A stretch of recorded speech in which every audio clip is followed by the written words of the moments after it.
அவர்களே, முதல்ல நீங்க என் மண் என் மக்கள் யாத்திரையை வந்து நிறுத்துங்க. நாட்டு மக்களை வந்து ஏமாத்தாதீங்க. என்னுடைய கேள்விக்கும் என்னுடைய சவாலுக்கும் பதில் சொல்லுங்க.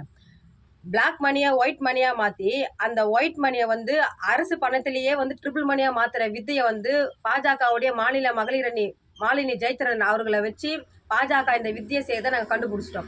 ஏற்கனவே மாலினி ஜெயச்சந்திரன் மீது வந்து 1500 கோடி கருப்பு பணத்தில் வாங்கின சொத்து பத்திரங்களை வச்சு நாங்கள் ஏற்கனவே ஐடி ஆஃபீஸில் வந்து புகார் கொடுத்துருக்குறோம். இப்போ ரெண்டாவதா ஒரு 1500 கோடியை வந்து மாலினி ஜெயச்சந்திரன், அவங்க மகள் சிந்துஜா, அவங்க மகன் சித்தார்த் இவங்க பேரில் 1500 கோடி மதிப்பான சொத்து பத்திரத்தை நாங்கள் எடுத்து வச்சிருக்கோம். பிளாக் மணியில் வாங்கின சொத்து.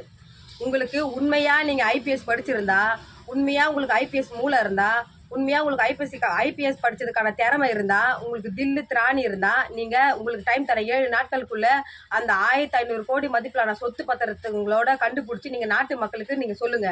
அப்படி இல்லையா நீங்க விட்டுருங்க. நாங்களே நாட்டு மக்களுக்கு காணொலி வாயில அந்த நிலத்தையும் சொத்து பத்திரத்தையும் நாங்க காமிப்போம்.